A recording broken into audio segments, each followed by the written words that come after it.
suliraning kailangang tugunan agad. Mga kababayan, hindi po ba totoo na kapag itinuloy ang impeachment ay magtatalo-talo, hindi lamang yung mga mamamayan, kundi maging sila mismo na mga government officials. Hindi po ito gusto. Ito po ay ayaw ng maraming Pilipino at rin ang ayaw ng makaan sa Iglesia ni Cristo.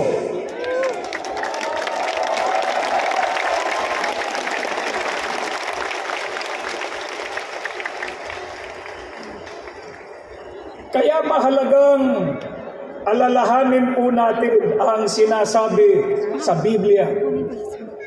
Sa Filipos 2:3-4, sa magandang balita Biblia, na ang sabi, huwag kayong gumawa ng anumang dahil sa pansariling layunin o pagyayabang, sa halip bilang tanda ng pagpapakumbaba. Ituring ninyong higit ang iba kaysa inyong mga sarili.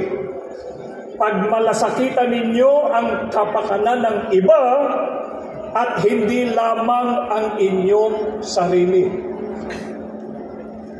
Ang mga talatang ito ay isang paalaala sa lahat, sa ating lahat, lalo na po sa mga nasa posisyon ng kapangyarihan.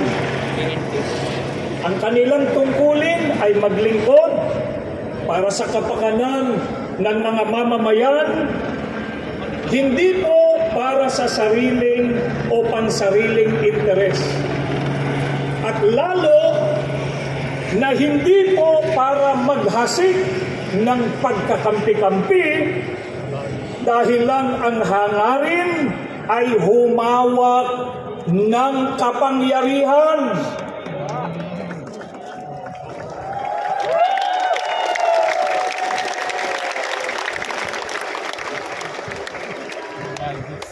Marahil po ay walang sinuman ang sasang-ayon sa gayong uri ng leader.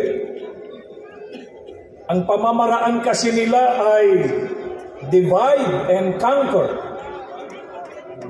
Mag-uudyok sila ng mga pag-aaway-away para magawa po nila na agawin ang kapangyarihan at sila ang mapuesto sa poder.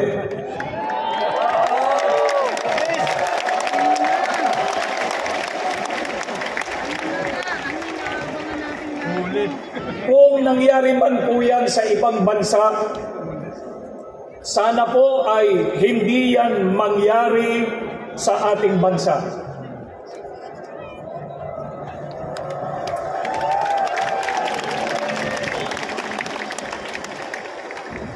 Kaya tayo ay nagkakaisa ng pananawagan sa mga namumuno sa pamahalaan na huwag sana nilang payagan mangyari ang gayon sa atin.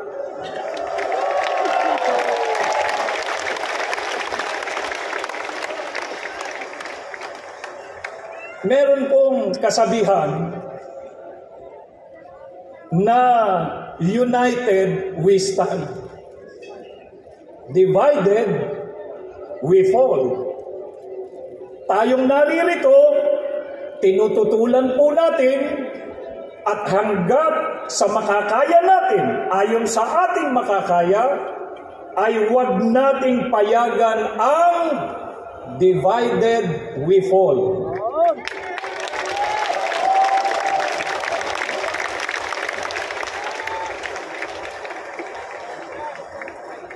Tandaan po natin, mga kababayan, kapag nagtalo-talo ang mga nasa pamahalaan, apektado ay taong bayan.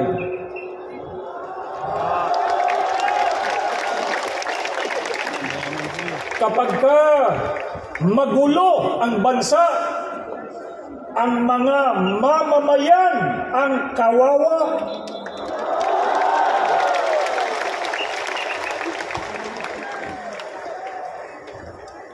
Dahil po dito, pansinin niyo mga kapatid, mga kaibigan at mga kababayan, yung hawak nating mga placards.